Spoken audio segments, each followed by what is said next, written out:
היה לו לב טוב, עין טובה, מחשבה טובה והרבה הרבה שמחה. הרבה שמחה, התכוננת על מקומו ועוד מעט ואין רשע. All right, folks, you are listening to the Yishai Fleisher Show, broadcasting live from my car. That's right, my house is Pesach ready. I just came back from exercise class and about to go back inside, but I know there's more work to do, as usual, as you're getting ready for Passover, for Pesach. So I'm just sitting in my car for a few minutes and recording a little bit of my show for you, wherever you are, and God bless you. Okay, what's going on in Israel? Not much. We're about to enter Rafiach and have a war there. There was also an Iranian attack with 300-400 missiles, projectiles, and drones. They were shot down. Then Israel struck back in Iran proper, not one of its proxies. So we have like an open war with Iran. And then the president of the United States kicks in with sanctioning an Israeli army unit. Ta-da! Nice. Real nice. He wants to sanction the religious Zionist unit, the Netzach Yehuda unit. And the Haredi, it's also the Haredi unit. But basically, it's the Torah and fighting unit together. Wants to strike at that. By the way, the name of the unit is Netzach Yehuda, the eternity of Judah. Guess he wants to strike at the eternity of Judah. Ta-da! So, and of course, Hezbollah is striking and, in fact, injured some people. And we have the Palestinian Authority. And there was a booby-trapped flag that was put on the side of the road, and a guy came to kick it down, and it blew up. So we got war on all fronts. Not to mention, holy moly, what's going on in Colombia over there.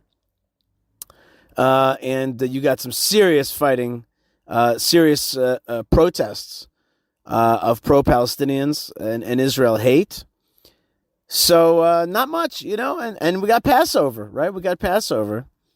And we got to take out the chametz, which means the leaven stuff. But chametz is a lot like Hamas. You got to clean out the Hamas from your land. That's simple. It's really so simple. You got to get rid of the chametz. Is that so tricky? Get rid of the chametz. Just get rid of it. Just take it out.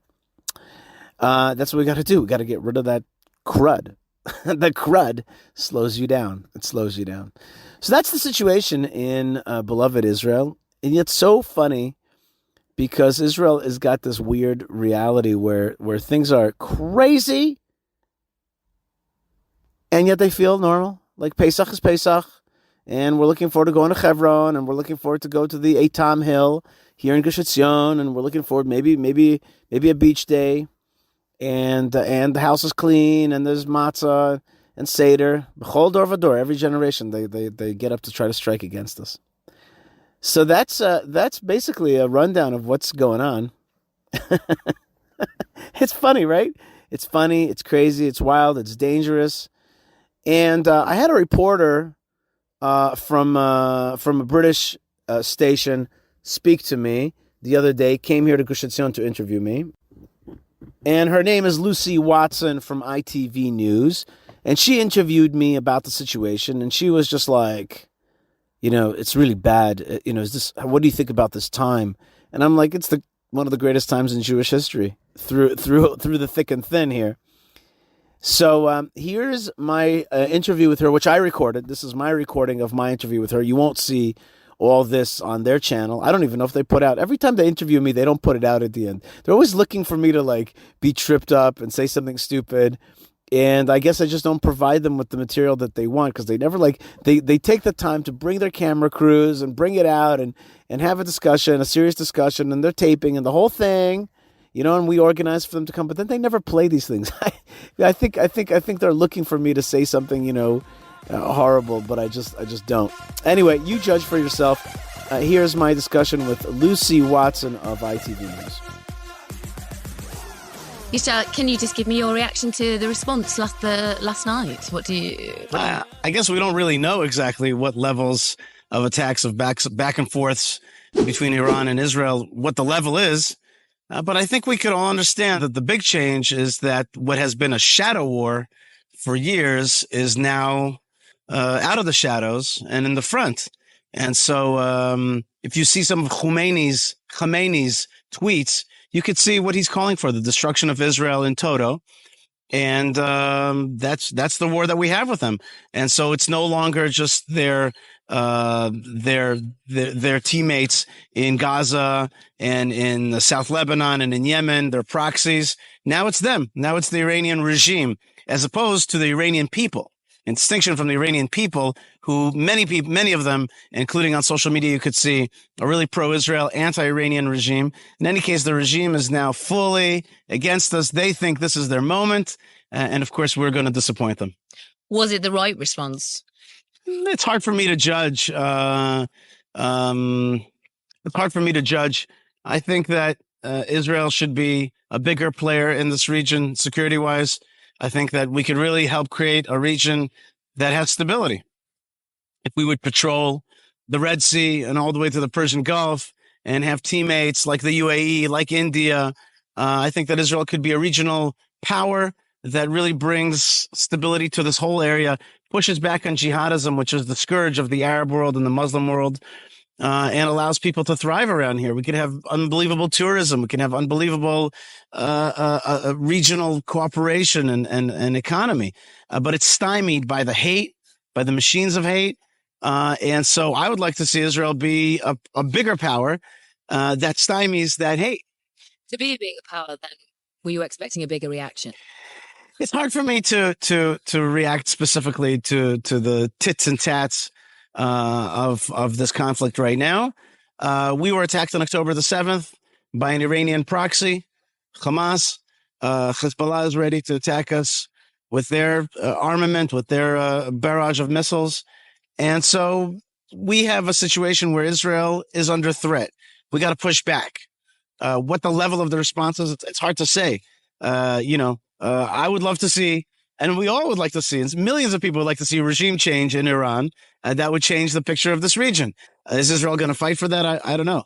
But I can tell you that millions of peoples in this region would like to see the end of those purveyors of hate that are in Tehran and really destabilize the whole region. What do you think you need to do to get rid of that hate then? You know, when Iranian people stand up and walk in the streets and demonstrate against the regime, they get cut down. They get tortured. They get shut down. So this is a regime that's a hater. And then I think I heard that Foreign Minister Lavrov from Russia is saying that Iran is the victim here, and that they don't have any nuclear interests or nuclear bombs. That's a cover. We all know that they do. They say it themselves. And then I heard that the minister also said that Israel is the one that's causing extremism because it doesn't sue for a Palestinian state on this land. I mean, a Palestinian state would just be another Iranian outpost. And so you have elements in this world that are suing for destabilization. Sadly, like Foreign Minister Lavrov's words, and the Iranian regime. And then you have forces like the UAE, like Israel, like India, that want to push back on jihadism and establish a more a calm and fertile ground for commerce, for industry, for tourism. And that's Israel. And I think that Israel needs to be a bigger player in terms of security in this region. I think that's the future. Are you concerned that, I mean, it has been described as a small, limited response. Are you concerned that it wasn't perhaps enough to deter Iran further? I can understand statesmen who think to themselves, let's not get this escalated. I can understand where they're coming from. They don't want a total escalation here. I can understand that. People are afraid of a bigger war and a nuclear war, God forbid, and all these things. So there's, they want to hold fast.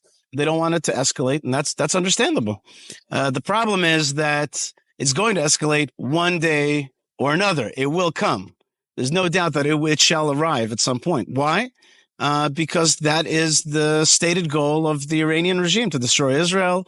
They said it. He said it in a recent tweet. He said, Jerusalem is going to be Muslim, Palestine is going to be liberated, but he really means the destruction of Israel in toto. That's what he means.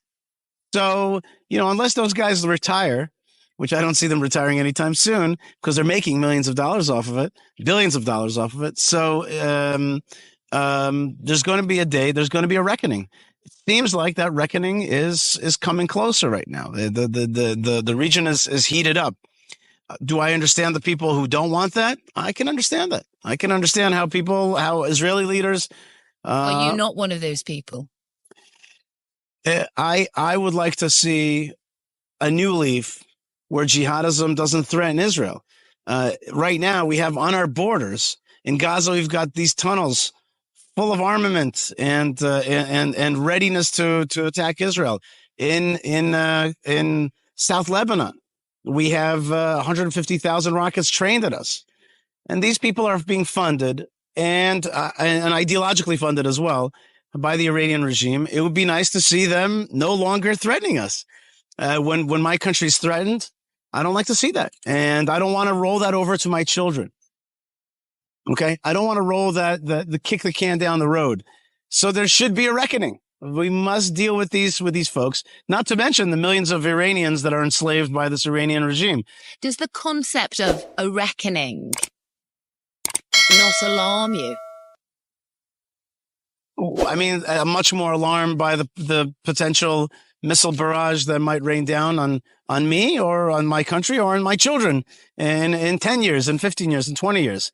But this has the potential to involve the entire region, potentially beyond that. Look, you have to be realistic about who your enemy is. I take the position of respect to my enemies. I think they're serious. I think they mean business. And, as I hear your British accent, I am reminded by the, great tension between Chamberlain and Churchill. There are these moments in time where appeasement at the end does not work. And sometimes, like Churchill said, it's like, when will the lesson be learned? And so am I concerned about it? You're damn right I'm concerned about it. I'm not taking it blithely. I'm not saying, it's not like, yeehaw, let's go to war. But at the same time, you have to have a seriousness and a respect for your enemy and understand that they mean business and they cannot and will not be appeased. They want war at the end. They don't want war. They want to destroy Israel. And we want to preempt that. We want to make sure that doesn't happen. Do you want war then? No, we want safety. And as I've said throughout this interview, we want this region to thrive, including Iranian people. And we've already started that. I mean, one way to understand the whole October 7th is that this was an Iranian strike against a recognition of Israel by Saudi Arabia. So this whole thing was pushed forward because they realized that Israel's becoming a normal part of this region, the Abraham Accords under President Trump.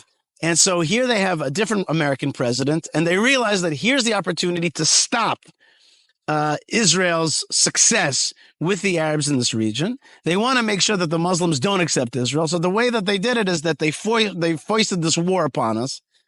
And now we had to, of course, strike back, kill a lot of mostly militants, but some civilians as well. Then they want to portray that as Israeli genocide and aggression. By the way, Lavrov also used that horrific canard and blood libel that Israel's committing a genocide. And thereby get the Arab world and the Muslim world to hate Israel again and push away from where it was going, which is towards recognition and normalization. So we can't let them win. We got to push back towards normalization of Israel in this region, cooperation with the Arabs, with the UAE, with Saudi Arabia, with North Africa, with Morocco, etc.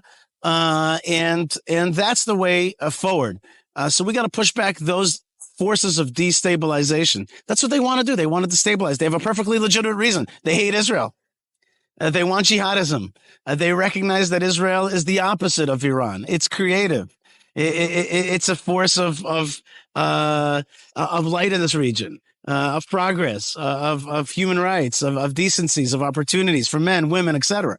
So they don't want that. And so they realize that Israel is a force of I'll use a word that has become dirty, of liberalism, and I mean that in the sense of liberties. Now, you used to work as an advisor to Ben-Gvir. Minister Ben-Gvir. Minister Ben-Gvir, sorry. He's posted a tweet today, his response to the strike last night. And forgive my Hebrew, but it translates pretty much as disappointing or pathetic. He was disappointed in the level of the strike last night. What do you think? Was that appropriate? He's a minister in the government. He represents a large swath of people. He's saying what many of us think, which is, okay, if you're going to do this thing, let's not start a little Cold War, a little tit for tat. You strike this, I strike that. Let's not go into that kind of mode. Let's go in the mode of victory. Let's take down the bad guys. Let's not let them have any way to think to themselves, Israel's a pushover. They have to understand that we mean business. So he represents a swath of Israelis, and I guess also, if you follow social media, tons of Iranians as well, and people in the region who want to see Israel push back on this jihadist danger. Does he represent you as well? I think he represents us in this town. Not only him, but all the nationalist parties. But I definitely think that Minister Ben-Gvir has been one of the leaders that has said Israel has to rearm itself. Civilians have to be armed. Prisoners, jihadist terrorist prisoners, should not be treated overly sympathetically. And he does represent a impulse of a strong Israel. And one of the ways that you know that he represents that is that the people that want to see Israel shrunken and weak hate him because they don't like what he represents, which is an ideology of, okay, let's not kid ourselves. These guys want our death. That's what October 7th represents. The October 7th brought a lot more people into the camp of people like Ben-Gvir. So ultimately, Ben-Gvir, yourself, people living in this town don't think that was a hard enough reaction. It's very hard to second guess leaders that really see the picture. I don't even know exactly what Israel struck. It's still shrouded in mystery. I'm glad that Israel struck back, but I just don't want to see it as like this kind of like a ping pong game. I want it to be serious so that we have deterrence against enemies that are serious about trying to destroy us. I mean, it might be a little hard for you to visualize that. And I respect that. You come from a different place, and maybe historical memory has waned. But when you have an enemy, and we Jewish people are schooled very well in what it means when enemies claim that they want to destroy us, they mean business. So it's hard for you maybe it's to put yourself in our shoes, but we don't want to be destroyed. And we don't want to see those powers that want our destruction strengthen. So people like Ben-Gvir is calling out what a lot of people think, which is we gotta make sure that doesn't happen again. We gotta defend ourselves. And again, I think that's actually for the stabilization and peace of this whole region. The real destabilizing force. Look at Lebanon. Who's the destabilizing force in Lebanon? Hezbollah, right? They've destroyed that society, that country, that beautiful country. They've destroyed it. Who's their funder? Iran. Who's their ideological funder? Iran. Look at Gaza, one of the most beautiful pieces of land in the world. The very name Gaza has become, a negative meaning. But it's one of the most beautiful historic beaches in the world. It's been totally obliterated. It has. And who's at fault for that? Hamas, that launches attacks from that area. He's used it as a forward base for jihadism. Of course, really who's at fault is Israel for ever having given away that piece of land to the PA, the Palestinian Authority, which of course became the Hamas. We were staunchly against that. We said, don't give away this land. Where does this end, Yishai? First thing, there's two ways I need to answer that, okay? One way is the way I answer my enemies, which is, if need be, we can continue this war for 1,000 years. We are not afraid of being armed. We're not afraid of being a military type of society, if need be, to fight off our enemies. Nobody should think that peace is so important that we're willing to just be destroyed for the sake of peace. We're not willing to commit suicide for peace. We're not willing to leave our land and to forget about our rights for peace. No. So that's one answer. On the other hand, there's a beautiful answer, which is the train that started going under the Trump administration, which is the train of the Abraham Accords, has a future. Has a future. I speak to Arabs all the time. I speak with Muslims all the time. I speak with every kind of non-Jew that lives in this country. If it's Druze, Cherkessi, Bedouin, Christian Arabs, Muslim Arabs, that tell me all the time, you guys have to be strong against the jihad. You have to push back on it. They will destroy you. They will destroy us. I remember in Gaza, the Gazan Arabs said, don't leave. They would say to me, don't leave. You don't understand who's going to take over. So the second answer to your question is, where does it all go? It goes towards regional realignment with Israel strong pushing back on the jihadism. But then Saudi Arabia and other countries recognizing that we are cousins in this region. We have to stop fighting with one another. We all want to serve God. We care about history. We are cousins. We're the children of Abraham. There's a regional opportunity that could come about if we don't succumb to the whims of Qatar, of Iran, and the jihadist ideology. How do you feel overall about the times that you're living in? So I'll give you two answers again. Yeah, it's very Jewish of me. I'm giving you the two answers. Okay, I can't give you one straight answer. Is that balance? Yeah, the deep answer is that we're living in the greatest time in Jewish history in 2,000 years. Okay, that's the truth. We actually are super excited about the time that we're living in. Really?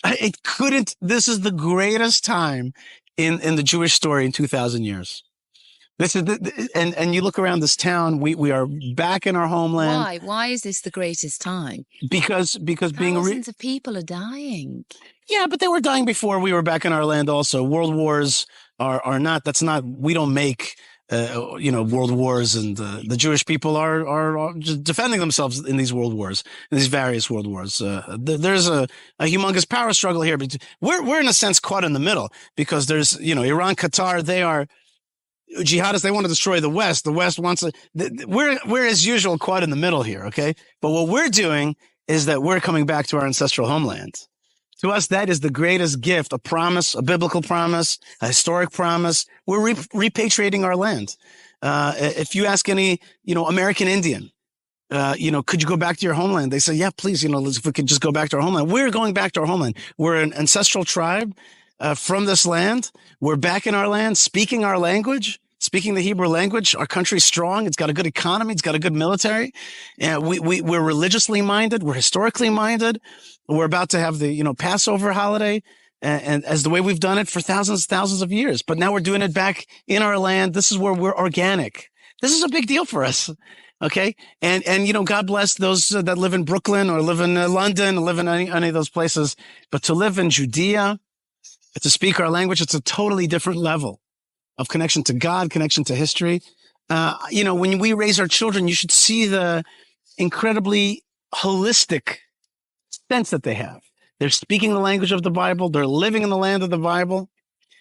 They're fulfilling the commandments of the Bible, and they're doing it in fun. And yes, there is self-sacrifice involved in that also. Self-sacrifice is part of the Jewish story. That's part of our DNA. That's just the deal. So it's an incredible time. So that's one answer. But the other answer is that since our country has been doing stupid things, like giving away land to our enemies, things have become degraded in terms of security.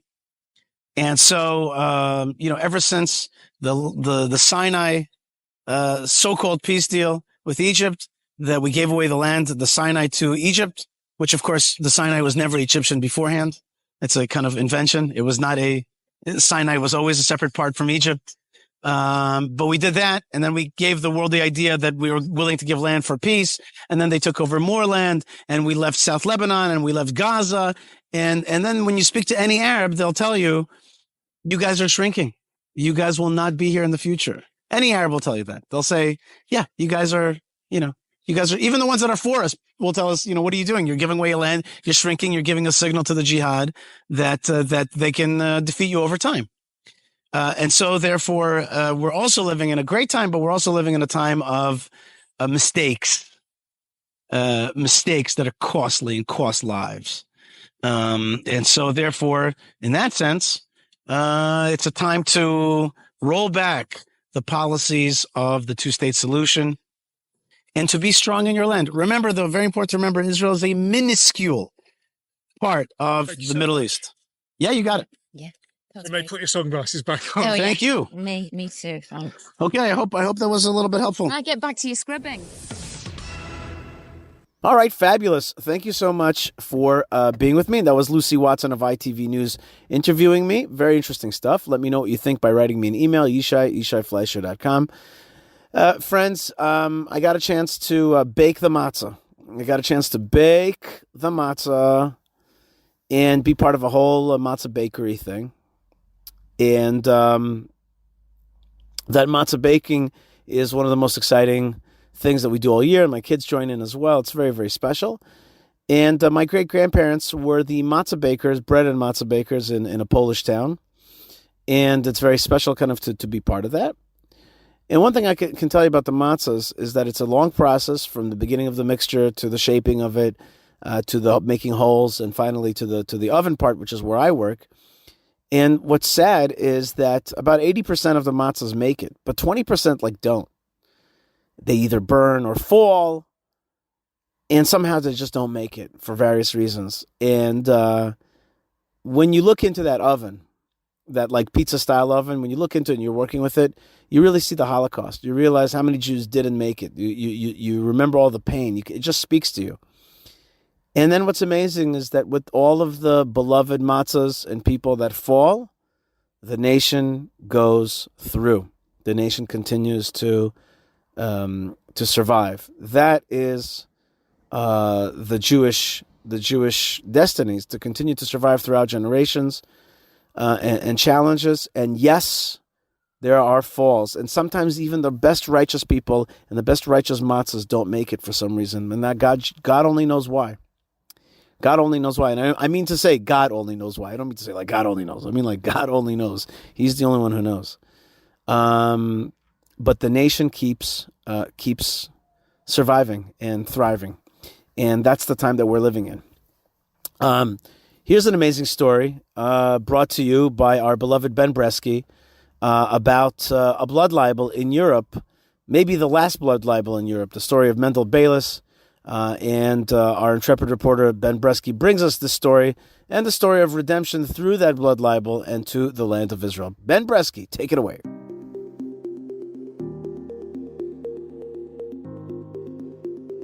This is a moment in Jewish history. Mendel Beilis was falsely accused of murdering a child, and his trial in 1913 was big news in Russia and throughout the world. It was considered the last of the blood libels, and when he was finally exonerated, he moved to the land of Israel. Because Mendel Beilis withstood the pressure in a Russian prison for 2 years, refusing to falsely admit guilt or point the finger at any of his fellow Jews, he was considered a hero. Upon his arrival in Israel, which took place close to Passover, he was greeted by shouts of "Long live Beilis," and met with leaders of the community, including Rabbi Avraham Yitzhak Kook, the first chief rabbi of the land of Israel. Students came to greet him with flags and flowers and a band. That all happened after his dramatic trial. First, some background information. Mendel Beilis was born in 1874 to a Hasidic family, but as he grew up, he became secular and often worked on Shabbat if necessary.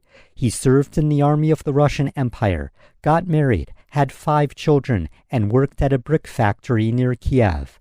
Beilis worked long hours and had good relations with both Jewish and non-Jewish communities. He received special permission to leave the Pale of Settlement in order to work at an office in the brick factory near the all-Christian village, where he was well liked by his co-workers.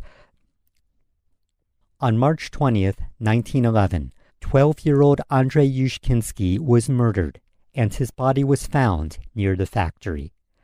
A criminal gang, led by a woman named Vera Chibiriak, had been known in the village for some time. They committed thefts and intimidation. Young Andrei had the misfortune of stumbling upon them and overheard part of their conversation. The generally accepted truth is that it was she and her henchmen that did away with Andrei to silence him. The misfortune of Mendel Beilis is that he was a Jewish man who just happened to be working in the same area on the same day. But Mendel Beilis was not just accused of murder, he was accused of being part of a secret Jewish conspiracy to kill Christian children and use their blood to make Passover matzah. The false accusation had been around since the Middle Ages. I recall a comic strip by Jewish writer and artist Jordan Gorfinkel, in which he jokingly said that if blood were in fact used in matzah, then why isn't it pink? But all jokes aside, the Blood Libel has plagued Jewish communities for generations. Pope Gregory X issued the Papal Protection of the Jews in 1272. In it, he states that sometimes unscrupulous Christians would falsely accuse Jews for monetary gain. He states that anyone who knows anything about Judaism knows it is against the Jewish religion to consume blood or non-kosher animals of any kind, let alone commit murder. But the Pope's call for understanding was not always heeded, especially not in the Russian Empire, keen on finding a scapegoat, especially for their flailing empire. The Russian authorities sent prosecutors to make sure that Beilis was deemed guilty. Vera Chibiriak and members of her gang were initially arrested, but several days later, Beilis got a knock on his door. He writes in his autobiography that the arrest surprised him, and went as follows. "You are a Jew, are you not? Where do you pray? Is there a synagogue here? I am a Jew. There is no synagogue here, but one can pray at home. Do you observe the Sabbath? The factory is kept running on Saturdays, so I cannot leave the place." That was just the beginning. Although Beilis was respectful of his Jewish heritage and kept some traditions, he was a typical secular Russian Jew. Nevertheless, the authorities continued to try and pin on him some elaborate secret scheme. They asked, "Are you a Hasid or a Misnagid?" "I am a Jew," I answered, "and I have no idea of the distinction between Hasid and Misnagid." "What do you Jews call an afikomen?" To these I have but the same answer. Beilis continued, "I began to regard these men as somewhat unbalanced. What could they possibly want? What had Yudzinski's murder have to do with the afikomen? And furthermore, how did the difference between Hasidim and Misnagin concern them? I could only imagine that they were poking fun at me, but unfortunately it was no matter of jest. In their hearts, perhaps there was a deep conviction that Vera had murdered the boy. Perhaps these questions were directed at me under orders from the powers above." Indeed, the orders did come from the Russian higher-ups. Beilis spent 2 years in prison.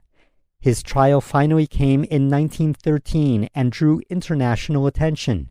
Famous writers and scientists from around the world decried his arrest, including H.G. Wells, Arthur Conan Doyle, Booker T. Washington, and the Archbishop of Canterbury. Beilis had a top attorney who felt that he was not just defending an individual, but the entire Jewish people. Against Beilis was a group called the Black Hundreds, who supported the Russian monarchy. At the trial, experts were brought in. Both Jewish and Christian witnesses testified that Beilis was innocent. Witnesses for the prosecution fell in Beilis's favor as well. One was the lamplighter, whom the Black Hundreds were sure would prove that Beilis had committed the murder, but he said he had been plied with vodka, and he knew nothing of the night in question. Another witness, an old beggar woman in rags, caused laughter in the courtroom when she angrily told the judge to leave her alone. The night of the murder she spent sleeping in the market where she collected charity, and the little money she got she used on alcohol to drown her sorrows. The experts brought in by the prosecution to try and attack the Jewish religion were revealed to be ignorant and easily disproved in court.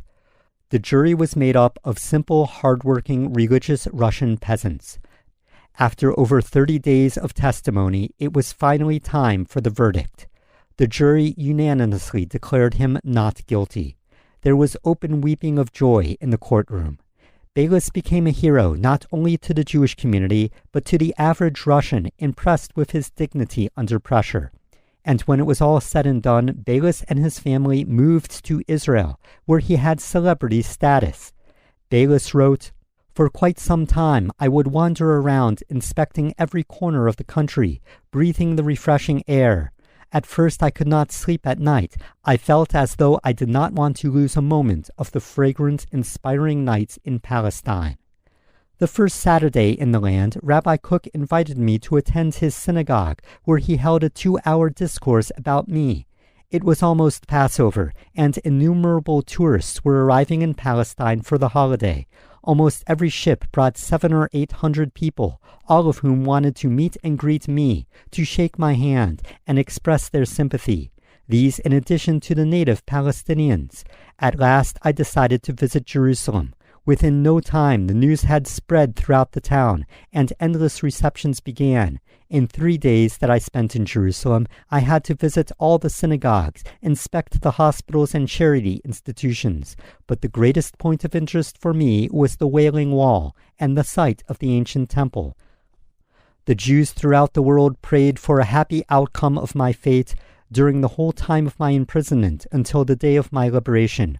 My misfortune was the misfortune of the whole Jewish people, but there was something closer to me in the fact that Jews had prayed at the Wailing Wall there, where Jews have wept and prayed for almost 2,000 years, bemoaning the great national loss, the supreme tragedy of the Jewish people, their bitter exile. My trial was but an episode in the history of our life in the diaspora, but it was a part in the record of our national sorrows.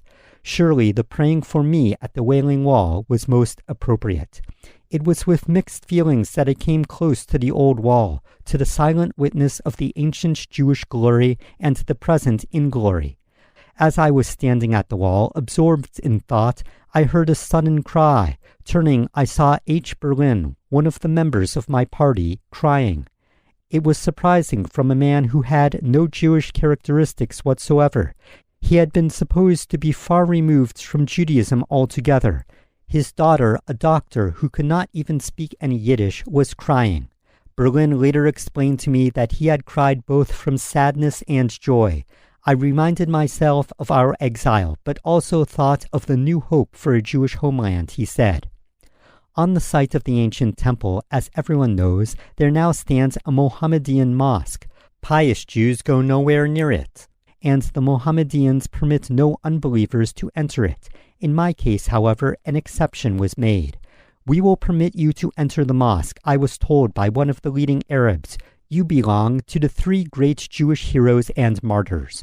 One of the others he mentioned was Dreyfus. I was given a guide to take me through the place and was shown all the curiosities. I saw the place where Solomon was supposed to keep his horses and the rostrum from which he addressed the people. From Jerusalem, I returned to Tel Aviv and began the process of becoming a resident gradually. As time went on, I became more attached to Palestine. The climate was doing me good. It healed my physical and spiritual wounds. In a short time, I felt as though I were a native of the country, as though I had been born there and lived there all my life. In Tel Aviv, for the first time, I began to appreciate what the true Jewish life is. I saw for the first time a race of proud, uncringing Jews who lived life openly and unafraid. So wrote Mendel Beilis in his autobiography. Unfortunately, he and his family did not stay in the land of Israel. World War I changed everything. Beilis, like most other residents, struggled to make ends meet. He resisted leaving the land he loved for as long as possible until 1921, when things were so bad he and his family left for the United States. Beilis spent the rest of his years in Bronx, New York. In an interview from the Jewish Telegraphic Agency from 1933, he stated that he was offered large sums from Hollywood movie deals and to appear on stage, but he turned it down. Quote, "These offers involved my exploiting myself as a Jew and as a Jewish victim of a cruel and unjust persecution, so I refuse and would still refuse today. I went to Palestine hoping to find peace there, but the war intervened. I lost whatever little money I had. My oldest son died there, and I found it impossible to make a living. But even here, the shadow of the trial hangs over my head. It seems as if I will never get rid of it. I did not ask to be chosen as a victim, a korban, to stand up for the entire Jewish race. I was happy where I was. I had my work, my family, my friends. Suddenly, I was taken away from this and became a symbol for the entire Jewish people. But since fate had chosen me, I went through the ordeal. I suffered and my family suffered. The Russian Gentiles, who sacrificed themselves for me, there was real heroism. They knew that by defending me, their careers would be ruined. Even their very lives would not be safe. But they persisted because they knew I was innocent. But I lived to see the rotten Tsarist regime crumble. I lived to tell the whole story. And that is a miracle. When Mendel Beilis died in 1934, over 3,000 people crowded in the streets at his funeral. Rabbi Idel Idelson of Eldridge Street Synagogue stated at the funeral, "His name is holy to Jews throughout the world." With tears streaming down his face, he pointed to the weeping family. "Don't think that only the family has lost a dear one. The Jewish people have lost a great man." His grandson, Yishai Beilis, stated in the Jerusalem Post at the 100th anniversary of the trial the following: "Often I'm asked what it means to be the grandson of Mendel Beilis, and that's a very easy question to answer. At a very young age, some 50 years ago, adults would come up to my father and many times openly weep at his feet. I believe that my grandfather's trial was a warning to many Jews. Perhaps we even have survivors among the people in this very room that were able to leave some of those countries, saving them from the Shoah." Yishai Beilis went on to re-edit his grandfather's autobiography with new translations and notes, retitled Blood Libel, The Life and Memory of Mendel Beilis. This has been a moment in Jewish history. Thank you to Yishai Fleisher. Thank you to all the listeners, many of whom have come up to me personally and sent me emails telling me how much they enjoy the podcast. These words encourage me to continue. Thank you for listening, and shalom. All right, and we're back here on the Yishai Fleisher Show. This is a short show today, but I wanted to really bless you and wish you all the very best, and to remind you that the holiday, the festival holiday of Passover, Pesach, is akin to Abraham, and this is the beginning of the year. It's the beginning of time.